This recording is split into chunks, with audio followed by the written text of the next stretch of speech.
On this edition of Read with Ronald, I collaborated with my friend Tati Simone to read 4 books for her Days of Slay series. On this episode, we will be talking about Sula. First published in 1973, Toni Morrison's Sula tells the story of the complicated friendship between titular character Sula Peace and her best friend Nell Wright as they grow from children into adult women during the early 1900s in Ohio. Sula was Morrison's second book following the success of her 1970 debut novel, The Bluest Eye. According to the Norton Anthology of African American Literature, 3rd edition, Volume 2, Sula elegizes the culture and communities that sustained African Americans from the emancipation through the Civil Rights Movement. In 1975, Sula was one of the finalists for the National Book Award for Fiction. Today is December 10th. I just read the first half of Sula. I've read this book before, so I already know what's going to happen. I already know the storyline. So rereading it has been a very rewarding experience because I can pick up on a lot more of like the metaphors and the foreshadowings of events that's going to take place later in the book.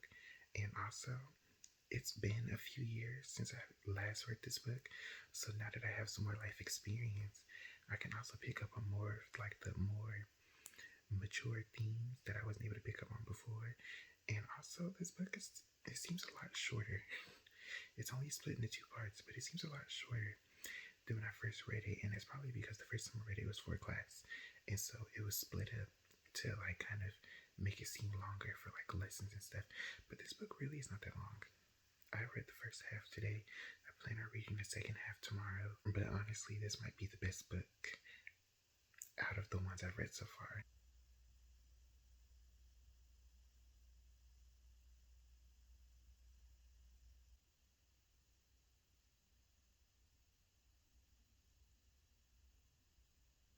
I just finished Sula.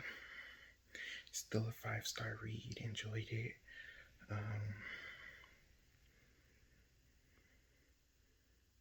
I enjoyed it. I did. It was a lot more things that made sense on the second go round than they did on the first time I read it back in college. Now, this next book is the only 5-star read that we have in this from me. The only 5-star read I gave. It's Sula by Toni Morrison. I've told you this before, Tati. Toni Morrison made me feel like I can't write. I love this book. I didn't read anything about this book. It was a blind buy. And I will buy any other book by her blindly. Okay. This was a really good book. I will say this with Sula, I give her a 5. I couldn't give her lower than a 5. The only reason why I would even think to is because other people don't care what other people think. This is a 5 for me. This is a 5. No, I do have thoughts. What was my first thoughts? I didn't take my notes while I was reading this, so this one is a little bit different. So yeah, like That's I how you said, it know was it a was blind good. read, right? So he didn't give me any like no details. So when I first read the book, I thought it was gonna be about the crazy man. I should have went back for names. I didn't for the crazy man. Sorry. It's Shadrach. Son. What is it? Shadrach. I'm like Sanji. No, it's Shadrach.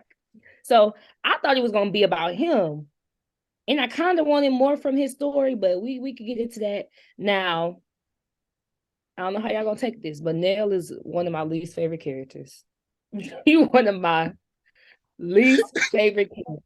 Okay. She has like a little sadness to her. That's what I wrote. But for the most part, it's like, man, that's what I get from her. Like, she not good, but she not bad. She not good, she not bad. It's just meh. And she mainly like an enabler. Like, I feel like she's an enabler. That's how I feel about her. And yeah, she was a little meh.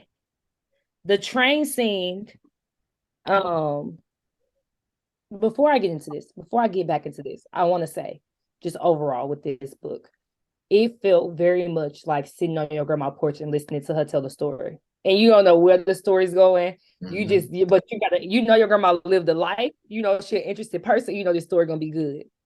That's what this story reminded me of. So when I was reading this, that's how I felt. I felt like, especially once I got more into it, because at first I didn't really know what the story is about. But the more I got into it and the more the story started forming, I was like, this is a hug. But I think that the train ride was humbling because it's a reminder that like you black, like no matter where you go. It was like that. And I was saying the soldiers, it was stank. Like they had the stank looks, but I feel like it wasn't even that Nell necessarily even agreed with them. She just didn't want to be like stressed out. She was just like, hey, I'm glad the eyes not on me. I don't want them eyes. That's why I don't know. She was very mad. Like even I feel like hanging out. This was my question. It was like, was hanging out with Sula as rebellious as it seemed? Like, was it really rebellious? I You know am what? not sure. I'm gonna say I'm gonna go back to the train scene for a little bit, and I'm gonna come back to that because I had two different reactions when I read it. The first time I read it, I thought the soldiers didn't like the mom because she was, playing that what's that role? The role of like the black person being all submissive to white people. Oh, like Uncle Tom. Yeah, but like the woman version. But then when I read it this second time again for this, I was like, oh wait, it's another feeling there because Nell is seeing these men look at her mom in a way that's distasteful to her. And like they're like, it's not really like disgust, it might be, but they're also looking at her lustfully. Because think about it, she's a light-skinned woman. And Mm-hmm. we know how rampant colorism still is. And so imagine how much more rampant it was back then with the overt And racism. she was described as like literally beautiful and like she was lucky. Oh, let's not get into that with Nell. Because it's very much what she was like, she lucky that she didn't get the looks. Girl, that's your daughter. And it's one of those, like you said, with the times of when it was written. And then going back to was her hanging out with Sula really a rebellion? I'm like, I don't I don't think so because remember her mom was all like, "Oh, I hope Sula's not like how her mom is." And then when they met, she was like, "Oh, Sula's an absolute amazing girl, nothing like her mom." Da, da, da, da. So I don't even think it was a rebellion because rebellion would be Nell hanging out with Sula and her mom doesn't approve, but her mom approved. So it's like it ain't that big of a. I feel like it's not that big of a deal. Maybe at first, but it wasn't. And then exactly, Sula's family was the party, and it started making sense a little bit of where the story was going. Her family, that was the party. They gave me her grandma was one of my favorite perspectives. Like her perspective was one of my favorites, and it's because it was like nurturing, all seeing, proactive and protective and like solution driven like the whole time. Like it's like her grandma was like even from her house, like the symbolism of her being able to see everybody, taking everybody in, and just how she dealt with things, like being proactive, figuring out what to do with her for her kids. And then when you like compare that to Nell's grandma that she don't even know, like Nell's Mm-hmm. grandma worked, she was a prostitute. And even like with her family, Sula's grandma was like owning. She like, I'm taking care of everybody versus her, Sula's versus Nell. And I do kind of wish we would have got more of that, but I guess it was one of those moment in time type of thing. Like it changed your life, but it don't really change your life of just being able to meet her grandma once. I want to go back to Nell's mom. Nell's mom, whose name is Helene, but they was calling her Helen in where they was living. My th- I wrote down married her cousin because remember when they was talking about her Oh, I getting misread. married, remember the she was like the grandma's nephew and they was pushing her onto the grandma's nephew. I'm like, well, if this is I thought I her misread. grandma and this is her nephew, wouldn't that make them cousins? I was just hoping I misread that. I went past No, that. no. I didn't try to make it make sense. Mm-mm. I tried to make it make sense because what it does is it showcases how she be looking down on people, but she got mess in her own closet. But she does, but also that wasn't very uncommon back then, Mhm. especially in Louisiana. It was not uncommon to like not to get anybody talking about Southern people now, but it wasn't uncommon to marry, especially like to, but her, at least her cousin wasn't light, but like, especially like a lot of light people marry within their families. But I think that's true, even with her, like her mom's history and moving and trying to get away from like being known as the daughter of a prostitute. Like she ain't come from everything she was trying to seem like she came from. But maybe that's why she was so how she was.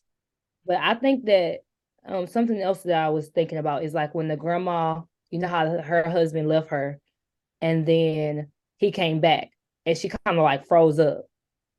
And I feel like that kind of foreshadowed the ups and downs in this whole book that it was going to be for me. Because like in a sense, she had waited that long because she hated him. Then she talked to him and poured him some lemonade like everything was normal. And then it was like, I hate him all over again. Yeah, Mama was just man. I don't even know who Mama. It just say Mama was man. No real substance to her. But she's like subtly moved the story forward. So it wasn't like she was just there.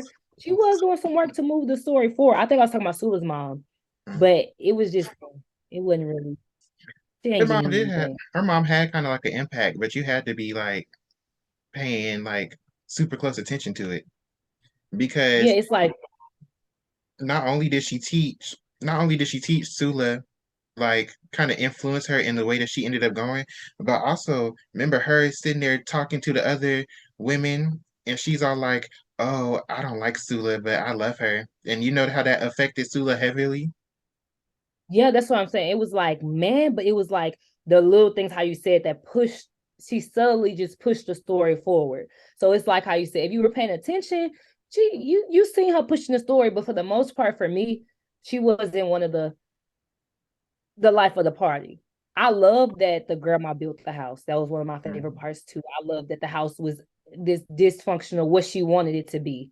I think that was amazing. Um, the Deweys are a mess as they should be. That's what I wrote down. And the one they're a mess as they should be, but people not knowing how to tell them apart reminds me of people calling like white people calling all black men boy. That's Mhm. what it reminds me when they be like, go get jewelry, go get jewelry. It's like that. It gave me that vibe. And it's like they can't like, when they say that and they can't really tell you apart. But it also reminds me of like it has that double meaning where it's like it reminds me of that on one end, but on the other end, it reminds me of like when your parent can't remember your name and they call you every other sibling. So it has both of those sides to it. That is what I feel about it. And it's like I wrote I don't care about Tar Baby, but because I don't know why he was in my thought, but I was like, yeah, I did not care. I don't care about him. Then I went to the deaths. Because remember, I did this after the fact. And I was like, I don't think I could do it. But after I did it, I was like, oh no, I got a lot to talk about. The deaths were very like eerie. Like she has a way of writing that makes you question what's going on. Like I didn't realize that Plum was even dying until the daughter ran up and said, no, till the mom said it. Like not even when they were like, oh, the door wouldn't open. It wasn't until the mom was like, so the grandma was like, "Oh, my baby is dead." That made me realize he was like the way she wrote it. That woman's writing is different. Mhm. Like that woman's writing is different. Like I think I read Beloved before. I don't remember it too much, but something I remember about that, and even the movie is just how it's just eerie. It's like an illusion. Like her way with words. Listen, because I did not know that boy was dying. Even when he was like, he smiled with like the gasoline, stuff like that. You really, even like the death of like little chicken. I reread that death 3 times, 4 times. I had to keep rereading it because I was like, was he? I thought he was just going for a swim. Like I was like, oh, maybe he got in the water because he was going for the swim. Like I I did not know what was going on. And I didn't realize that Sula killed him. I had to reread that like 3 times, especially because it was so joyful. Like it was so like we were playing. I spun him around, threw him in the water. The bubbles came up, and Nell is like looking, kind of smiling type thing. Like it's so joyful that you have to really, I had to reread to make sure I was reading the right thing. Cause she just, that's why, cause it's the grandma tale, but it's also her writing that like takes this up a level because she's just able to capture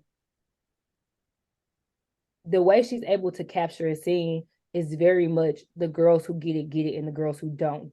That's why Mm-hmm. at first I was thinking of giving this book like a 4.5 because I'm like, it's a great book, but the girls who get it, the girls who don't. But I was like, you know what? I'm really not gonna take anything off from that because she is that girl. She for me, I love the way that she wrote this book because it's just even when I was reading it, you don't really know where the story's going. You gotta keep going back if you choose to. A lot of times, you gotta keep going back, and even thinking about like when I went back to think about stuff, I was writing it down, and you realize like new stuff about the book. I'm gonna just jump in on Chicken Little's death. It was just interesting because it's like she tossed him in the water and then he's dead, and then they get to the funeral and everybody's all acting out, crying their eyes out, but it's like they not really crying because he's dead, but they just acting out because they want to release some like they own inner what they got going on in themselves, and it's like the perfect moment and nobody's gonna judge them because they are gonna think we crying about this little boy that then died. And then I wrote the disrespect of black people even in death because just the way he was found, like he's found floating in the rocks and they done tossed him on a boat, and then he was found by like a fisherman, a white fisherman. They done tossed him on the boat and threw him off the boat because he was dragging the boat down, and they talking about, oh, they be drowning their children and all this other stuff. I'm like, she just touched on so many things just with this one boy's death.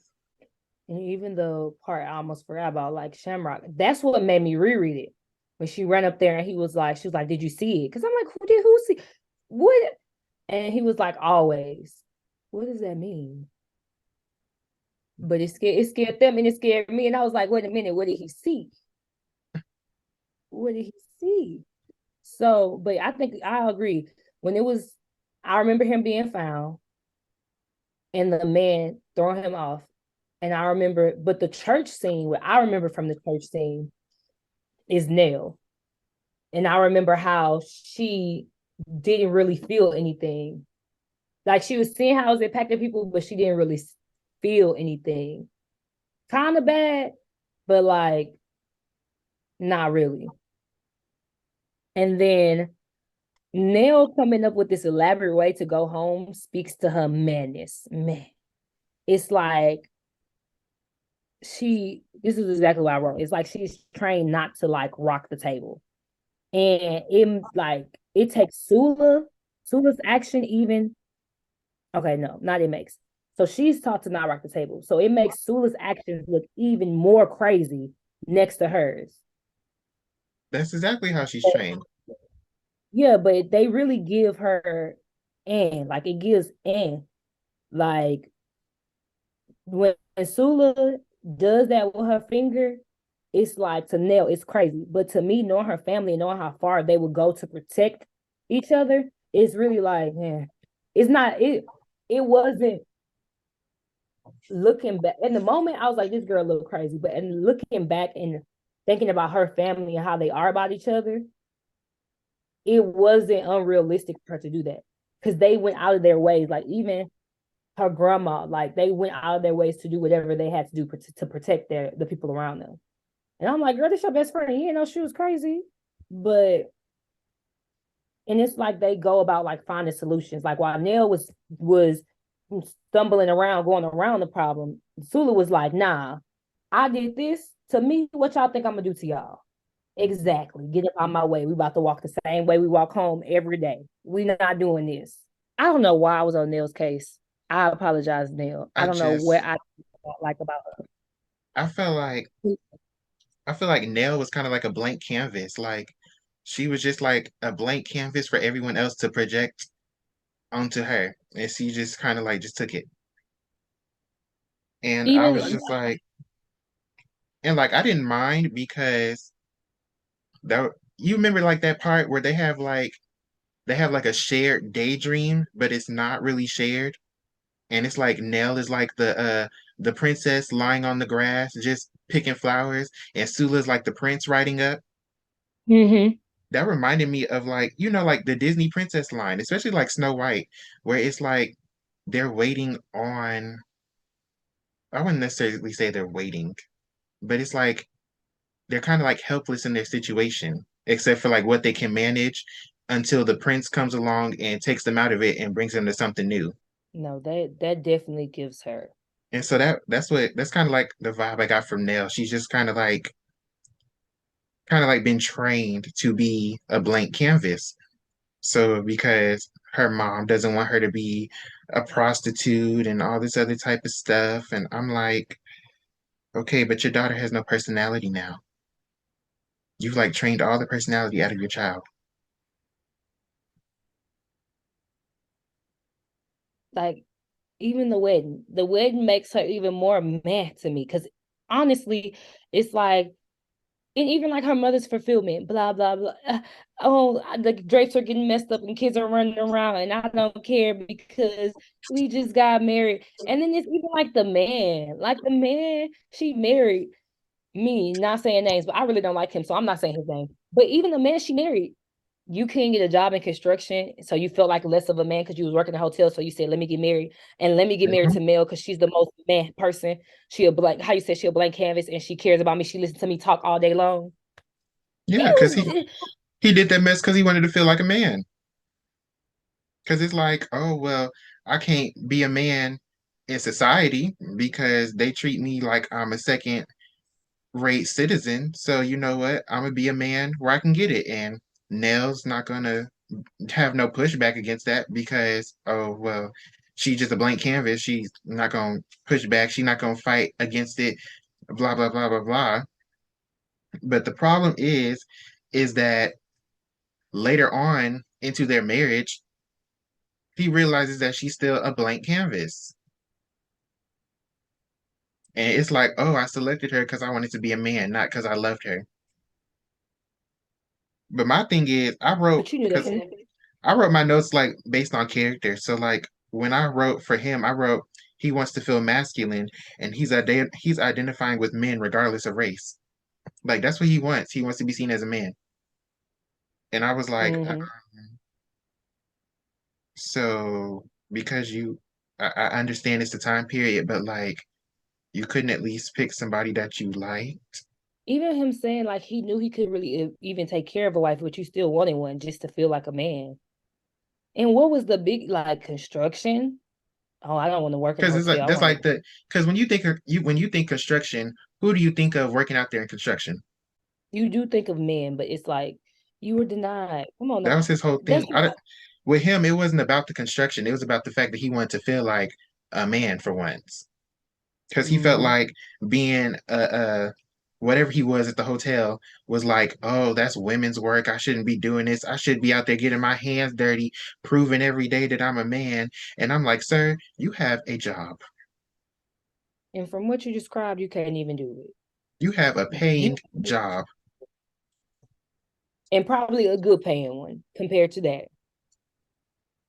He just Um, he just he just wanted respect. He wanted to feel like a man. He wanted respect. And so he made his own way to get it. Not making excuses for him, but I'm just saying.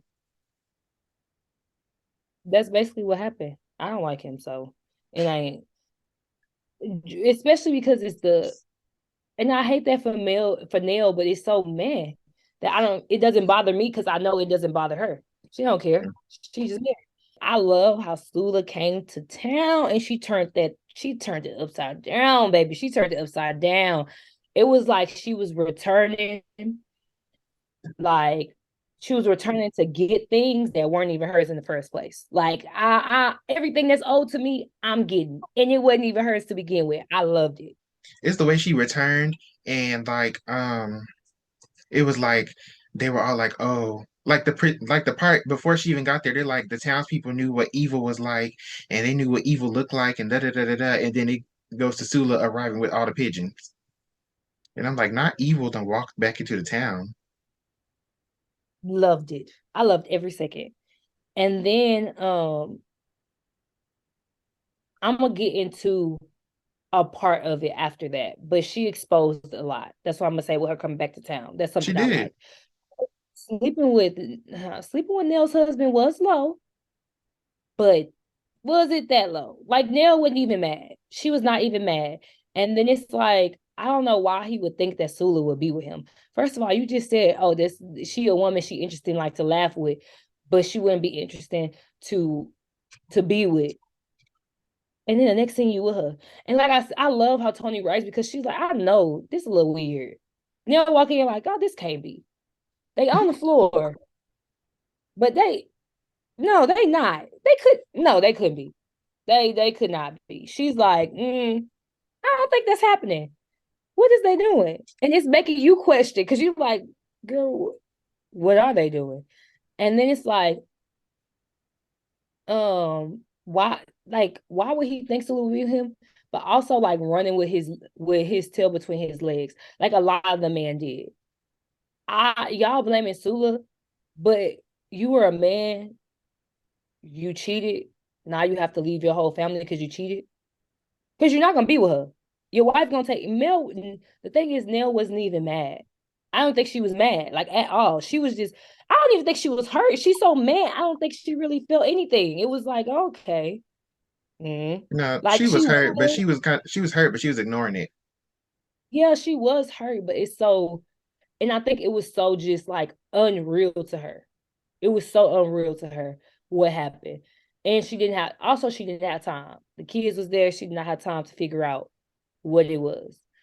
And I feel like that's what really led to Sula's downfall. Her and Nell are one person. Okay. Mhm. Nell has the brains, Sula has the heart. And without them having each other, they just break apart. Like Nell is she mad, but she's that calm. Like she's that calm, collected. Sula's the one, boom.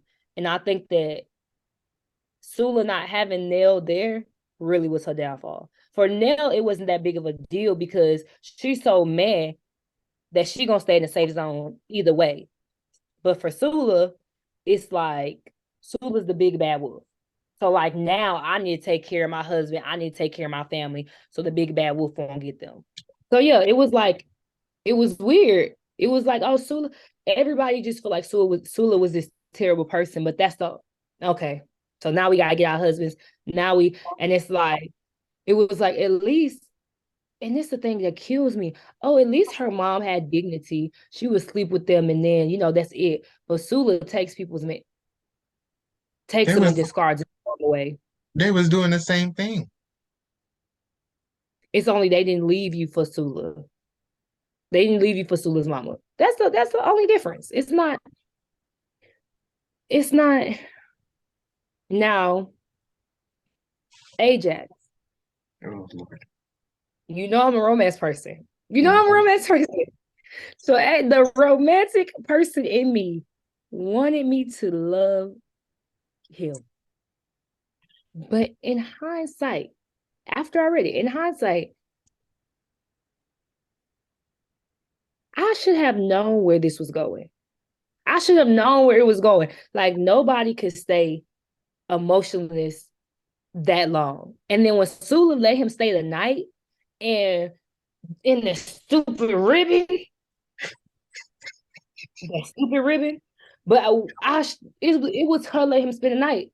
That should have been the red flag. He should have been spending the night. And that's the thing about people like Ajax. Now let me get into Ajax. He was. I wanted a lot more from him. His mom was good.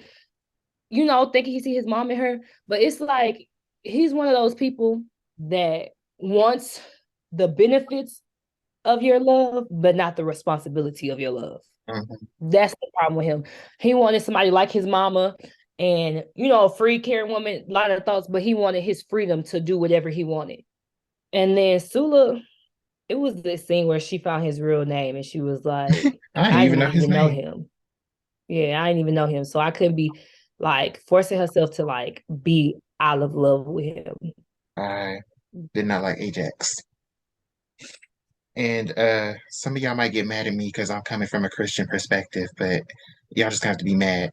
Ajax existed Yeah. to Ajax existed to emphasize Sula's evilness. Because think about it, Ajax is the son of a conjure woman, and you know Christians and witchcraft do not mix. So, from my perspective, he just exists to emphasize her evilness because he comes from a family that does evil. And so it's like, oh, now they together. Now it's like twice as evil. So now everybody's like, oh my gosh, she done got with the conjure woman's son. So now that just ensures that she's evil. That just ensures that she's like the devil incarnate to them, in my opinion. I don't think that because the girls were lining up to fight over Ajax. So I Hmm. don't think that they saw him like that, but I could see that theory, but I don't think they saw him like that because the girls loved them some Ajax. If anything, they probably thought she put a spell on him. But that scene took me out. When she found his ID, that scene was and I feel like it's more like destiny. Like everything she's loved, she's lost. She lost her mom. She lost not her uncle because I don't think she loved him, but she lost her mom. She lost her best friend. She lost her dang on finger. No, but she lost Ajax. Like everything that she loves and like puts her energy, things that she really actually cares about, because she always loses them. And it's almost foreshadowing too, because a lot of stuff like her mom got divorced, her grandma lost both her kids, lost her husband. Like it's just a lot of like pain and loss, almost like destiny. Yeah, And I think that it's a the generational curse. that's what makes the ID scene even more significant, because it's like it's just another person leaving. It's just another heartbreak. Like it's she coped so fast with it. Like I didn't even know him. I didn't even know him, so I couldn't have loved him. Just off of that, and just cut all of that off because she's so like used to it. And Was then it? her putting her grandma in a nursing home. Because she said you ain't gonna threaten me twice. But I don't know. I don't know how I feel about that, because I just think I wonder kind of if it was like shame of knowing, but it's almost like looking in the mirror because you know me because I'm a reflection of you. You can't say I watched my mama burn when you literally burnt my uncle to pieces for whatever reason. Like that was just poetic to me. Like that was so poetic because it's like it's that one child that she saved by fire because of like all his mental things and what was going on. And then it's the other child that she couldn't save with fire. So it's like she lost both children to fire, but one she was saving, the other one she couldn't. And her jumping out that window just adds on to the how far their family would go. But it also adds on to one, how Sula's mother pushes the story forward, but also how the grandma is all seeing. Hmm. Because in that part, she sees things and put things together that nobody else really put together. Even when she talks to her friends, they're like, "Girl, but she knew what was going on." But I think it was that, and them being the only two of their family really left. But I think that Sula, because that's what Sula's sickness and all of that. Another thing that you don't see coming. I don't even know what she was sick with. And it's like even the death where she Um, was like, wait till I I think it tell them was. it even hurt. I think it was tuberculosis. Whatever it was, she got that medicine. She said she was saving it. And even when she died, she was like, it didn't even hurt. And then me, yeah, I'm like, did she die from a broken heart? Like, what sickness made her like her? What sickness made her die and everybody else around her live longer? People, even though like, oh, she had teeth and all the other extra stuff, like she had all of her stuff kind of together. I'm like, what she get? But It was the listen, town's reaction to her death for me. That girl died, and everybody was like, "She's dead." It was kind of like the Wicked Witch is dead. see. So I wrote that down too. Nell's recollection of the Sula's death was crazy. It was explained, but after the grandma and she really gave, after like the grandma scene and she really went into what happened, it was crazy. And she's saying the grandma, no, the grandma did not confuse you for Sula. She knew exactly who she was talking to. Like, I think I told you too. I was like, I think Sula might be a serial killer, low key in the beginning, but she wasn't. But it's like the grandma knew who she was talking. Grandma all seeing. She knew who she was talking to, and you knew who she was talking to because you did sit there and watch. She was like, I ain't do it, but you watched and you did. And how you know? Grandma know everything.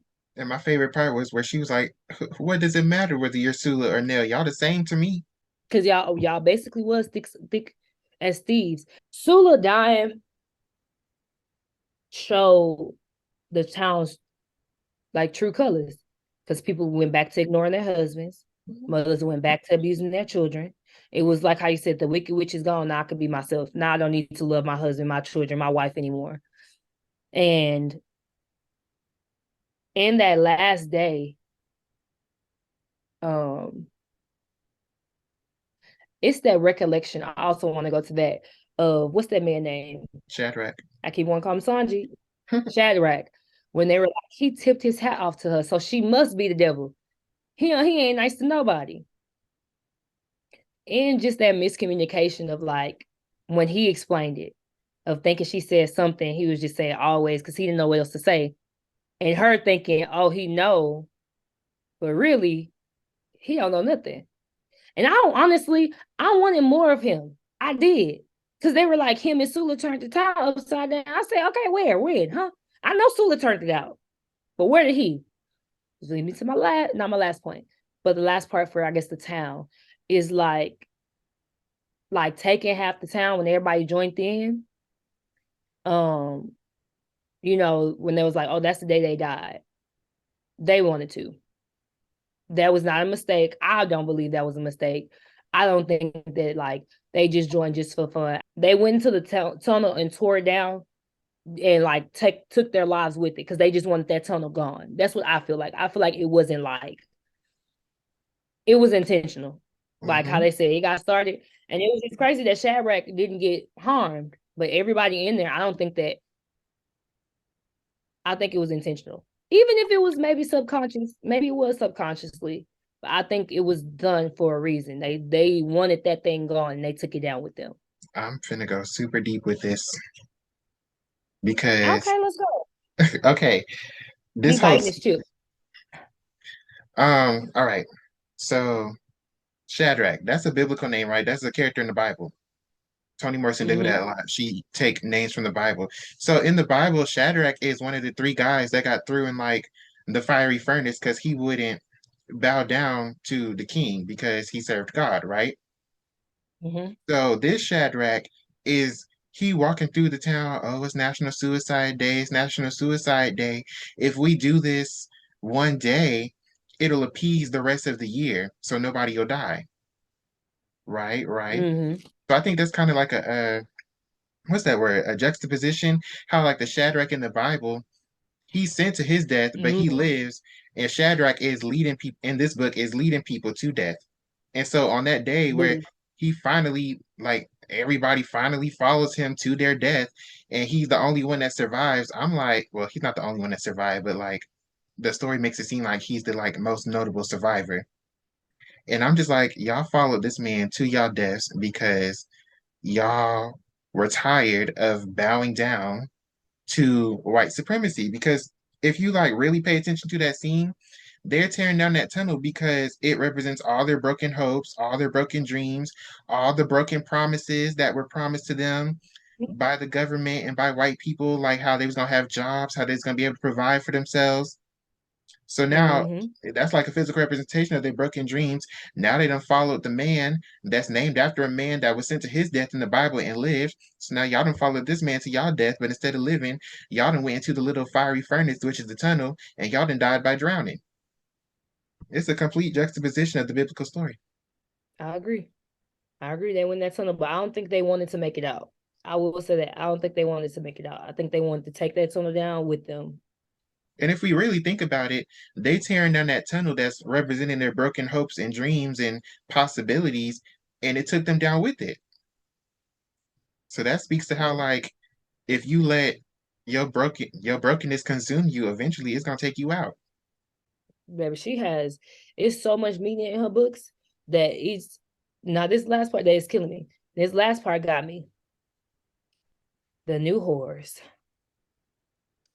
The new horse was so lame. It sent me.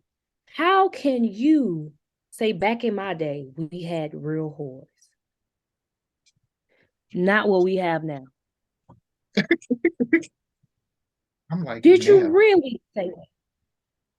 Nell, where's your standards? She said it's a shame, but like back in the day, it was tacked to it back in the day.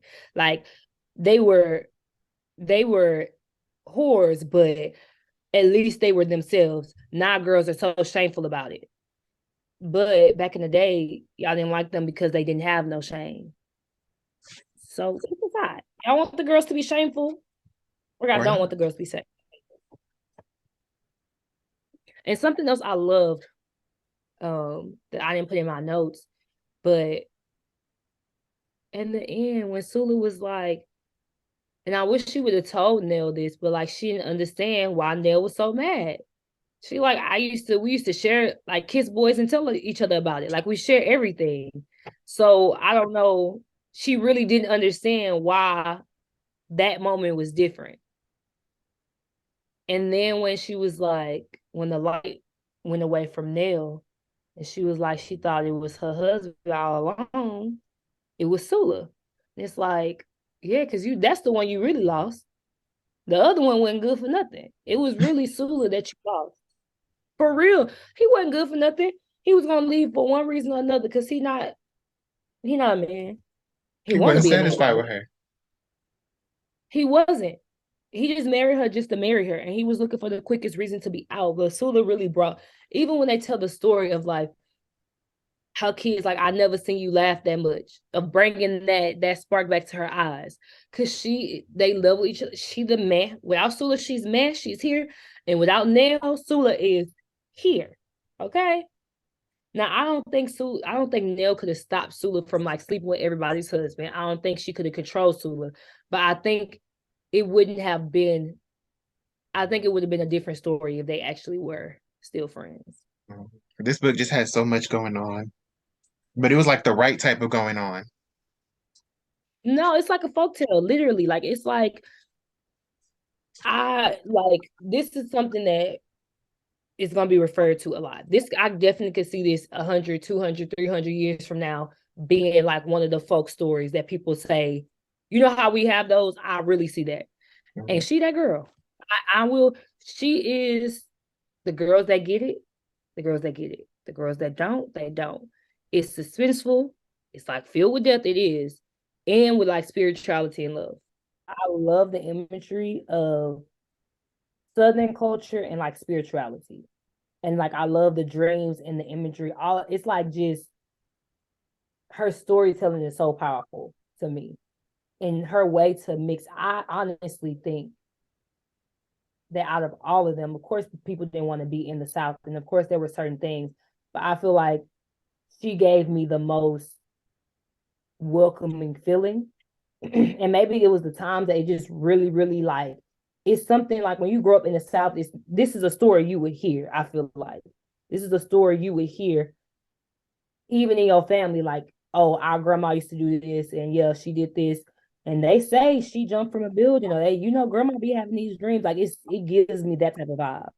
You could tell she's college work. This is research. This is love. This is a passion project. Okay. She might say it was whatever, because we never think about it with our artists, but I would read I would recommend anybody to read this or blind read from her because of how she writes. And you could just tell it's that love that's there that you really did work. You really did work to write this. And it's not that long because books don't have to be that. She didn't have to make it 300, 400 pages to get her story across. beginning, middle, end, just like that. And you know the whole character's lives. This was amazing. This was the one. This is the winner. I Look, will say that. look. Sula earned a 5. Sula earned that 5. I love her writing. I love her writing. It's almost like reading poetry, a book full of poetry. Like it's and it's just I think it's the nostalgia for me of it literally feeling like you sitting on your grandma porch and she telling you a story. And you know all the stories got a lesson. They always have something in it. Y'all, we could talk about books all day. We Mhm. could talk about books and movies, all of that, all day. So I can't even say we didn't expect to get it this deep. Oh But it my was goodness. great. It was fun. This was definitely fun. We definitely have to do it again. I already know. I'm over here. I already know what my next book gonna be. I already know my next assignment. I Oh, already, oh shoot. Hold on. It's these I, two. The first and the second. not my now I get an extra assignment. I should have put it there. Yeah, I get extra assignment. I already know my next assignment. I don't know what I want to have Ronald read yet. Cause I want just romance. So I I know. did romance. I I know did what a I want y'all family. to read. I know what I want y'all to Oh, read. I know what my favorite book. My Go favorite go book that dropped. My go favorite read book. this. Go buy it. A That's book my that has name. story characters, character development. Okay. Won't leave you hanging. And don't play. And you know Because what? if You y'all know what? While we at it, while we huh, at it, I mean, if y'all want to get these ones too. bam. Love all of them. I'm gonna try to link them below. There's another one. I mean, There's another one. Yeah. It's how it looks. Yeah. Yeah. Go ahead, get that one. Go get ahead, all get that 4. one. Yes, I have all four. They're on my bookshelf along with this one right here. Mm-hmm. And I may put this one up there, but I may see if I can get like a big or a hard copy. If I can't, then it's gonna go up there because this is definitely this is great. This was very fun. We're definitely Mm-hmm. gonna do it again. I have my assignments. I have to give Ronald his. If you guys like this, go ahead and give it a thumbs up. Okay, if you liked it. If you didn't like it, give it a thumbs up anyways because I said so. Go ahead and make sure y'all follow Ronald. Make sure y'all go get his book. Make sure y'all pick up these books that we recommended. Sula is a great one. Friends and Lovers, great one.